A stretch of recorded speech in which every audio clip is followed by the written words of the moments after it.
Sandардын бөлүнчүлүк белгилери. Эгерде сандын акыркы цифрасы 2-ге бөлүнсө, анда ал сан 2-ге бөлүнөт. Демек, бизге берилген 18 саны 2-ге бөлүнөт, себеби акыркы цифрасы 8 дагы 2-ге бөлүнөт. 592 санын алсак, акыркы цифрасы 2-ге бөлүнөт, демек 592 дагы 2-ге бөлүнөт. Кандайдыр бир сандардын катарынан A, B, C, D, E, F 6 деген санды алсак, акыркы цифрасы 6 2-ге бөлүнөт. Демек, бул саныбыз дагы 2-ге бөлүнөт. Бул берилген тамгалардын ордуна кандай гана цифраларды койбойлу, саныбыз 2-ге бөлүнөт. 12.587.918 санындагы 2-ге бөлүнөт, себеби акыркы цифрабыз 8 2-ге бөлүнөт. 3-кө бөлүнчүлүк белгиси. Эгерде сандын цифраларынын суммасы 3-кө бөлүнсө, анда ал саныбыз 3-кө бөлүнөт. Демек, бизге берилген 5265 саны 3-кө бөлүнөт, себеби бул сандын цифраларынын суммасы 18 3-кө бөлүнөт. 18-ди 3-кө бөлсөк 9 деген цифраны алабыз. 9 3-кө бөлүнөт. 18 3-кө бөлүнөт. Демек, берилген 5265 санында 3-кө бөлүнөт. 579.285 санын алсак, кандайдыр бир сандардын тизмесинен, бул саныбыз 3-кө бөлүнөт, себеби бул сандын цифраларынын суммасы 36. 3-кө бөлүнөт. 36-ны 3-кө бөлсөк, биз билебиз 12 деген сан келип чыгат. Демек, бул саныбыз 3-кө бөлүнөт. Кандайдыр бир сандардын катарынан 8.915.487 саны 3-кө бөлүнөт, себеби бул саныбыздын цифрасы цифраларынын суммасы 42. 42 3-кө бөлүнөт. Демек, берилген саныбыз дагы 3-кө бөлүнөт. Берилген сандын А тамгасынын ордуна кийинки 4 цифрасын койсок, анда 8.945.487 саны дагы 3-кө бөлүнөт, себеби бул цифраларыбыздын суммасы 45 болот. 45 биз билебиз 3-кө бөлүнөт. Ал эми кийинки 7 цифраны койсок А тамгабыздын ордуна, бул цифраларыбыздын суммасы 48. 48 3-кө бөлүнөт. Демек, берилген 8.975.487 саны дагы 3-кө бөлүнөт. 4-кө бөлүнчүлүк эрежеси. Эгерде сандардын акыркы 2 цифрасынан турган саны 4-кө бөлүнсө, анда ал саныбыз да 4-кө бөлүнөт. Демек, 9284 саны 4-кө бөлүнөт, себеби 84 саныбыз дагы 4-кө бөлүнөт. 12.788.944 саны 4-кө бөлүнөт, себеби акыркы цифрабыз 44 дагы 4-кө бөлүнөт. Кандайдыр бир A, B, C, D, E, F, G, H 20 санын алсак, бул акыркы цифрабыз, сандарыбыз 20 саныбыз. Демек, берилген тамгалардын ордуна кандай гана цифраларды койбойлу, бул саныбыз 4-кө бөлүнөт. 5-ке бөлүнчүлүк белгиси. Эгерде сандарыбыздын акыркы цифрасы 5 же 0 болсо, андагы саныбыз 5-ке бөлүнөт, себеби акыркы цифра 0 же 5 болгон сандар 5-ке бөлүнөт. Демек, 20 саныбыз 5'ke bölünөt. Акыркы цифрабыз 0 болгондуктан 47915 саны 5'ke бөлүнөт. Себеби акыркы цифрабыз 5. Кандайдыр бир сандардын тизмесинен 514620 санын алса, акыркы цифрабыз 0 болгондуктан 5'ke бөлүнөт. ABCD EFG 00 саныбыз дагы 5'ke бөлүнөт. Себеби акыркы цифрабыз 0го барабар болгондуктан. Бул сандарыбыздын тамгаларыбыздын ордуна кандай гана цифраларды койбойлу, бул саныбыз 5'ke бөлүнөт. Кийинки эрежебиз, эгерде бир сан 2'ге да 3'кө да бөлүнсө, анда ал сан 4'кө да бөлүнөт, 6'га да бөлүнөт. Себеби 2'ге да 3'кө да бөлүнгөндүктөн.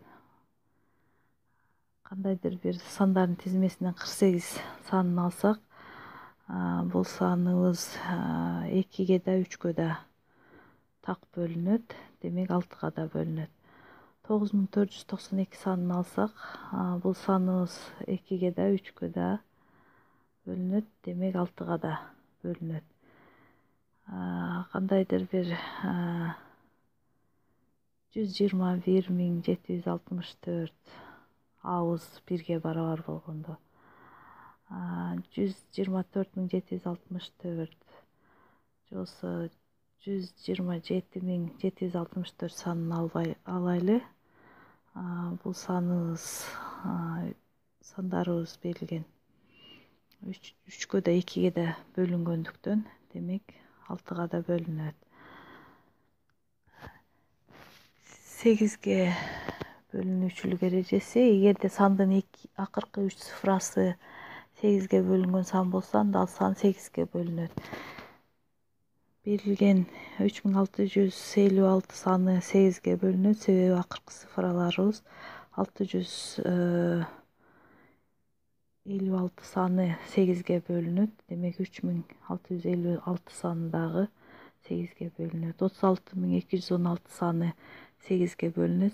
Себеби 216 саны дагы 8'ге бөлүнгөндүктөн. Кандайдыр бир сандар тизмесинен 791416 же болсо 791496 же болбосо 791456 сандарын албайлы. Бул саныбыз 8'ге бөлүнөт. Себеби акыркы 416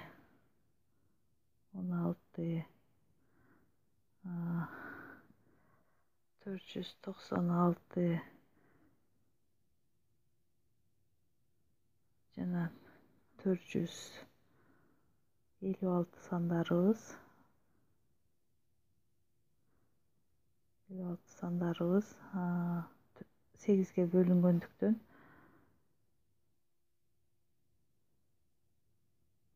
бул саныбыз да 8'ге бөлүнөт, берилген сандарыбыз. 9'га бөлүнүүчүлүк эрежеси, эгерде сандардын цифраларынын суммасы 9'га бөлүнсө, анда ал сан 9'га бөлүнөт. Себеби цифраларыбыздын суммасы алсак, бизге берилген 405 саны 9'га бөлүнөт. Себеби ал саныбыздын суммасы, цифралардын суммасы 29 болот. 9 9'га бөлүнөт. Демек 495 санын алсак, 495, эгер А барабар 9 болгондо 495 sаны 9'a bölünөт. Себеби бул сандарыңыз суммасы 18. 18 биз билебиз 9'a bölünөт.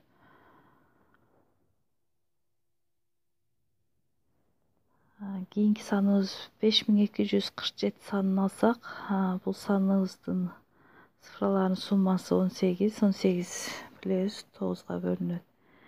Кийинки саныбыз 677196 саны 9'a bölünөт. Себеби бул саныбыздын цифраларынын суммасы 36. 36 9'a bölünөт. Онго бөлүнүүчүлүк белгиси. Эгерде сандын цифрасы, акыркы цифрасы 0'го барабар болсо, анда ал онго бөлүнөт. Демек 1000 деген санды алсак, миллион, каалагандай санды алсак, акыркы цифрасы 0 болсо, онго бөлүнөт. Берилген 56900 цифрасы онго бөлүнөт, себеби акыркы цифрасы 0'го барабар.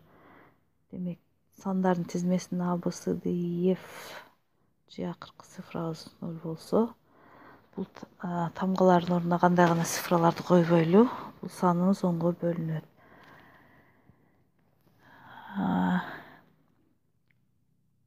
12'ге бөлүнүүчүлүк белгилери. Эгерде бир сандын 3'кө да 14'кө да бөлүнсө, анда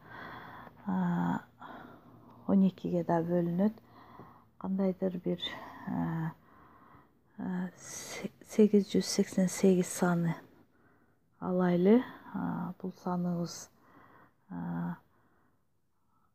12'ге 3'кө да 4'кө да бөлүнгөндүктөн, 3'кө да 4'кө да бөлүнгөндүктөн 12'ге да бөлүнөт. Ошондой эле 54216 санын алайлы. Бул саныбыз 3'кө дагы 4'кө да бөлүнгөндүктөн 12'ге да бөлүнөт. Ал эми 15'ке бөлүнүүчүлүк белгиси. Эгерде бир сан 3'кө жана 5'ке да бөлүнсө, анда ал 15'ке да бөлүнөт. Кандайдыр бир 705 деген санды алсак, бул саныбыз 3'кө да 5'ке да бөлүнөт. Демек 15'ке да бөлүнөт. Ушул эле сыяктуу 8685 санын алсак, бул саныбыз да 15'ке да 3'кө да 5'ке да бөлүнөт. Демек 15'ке да бөлүнөт.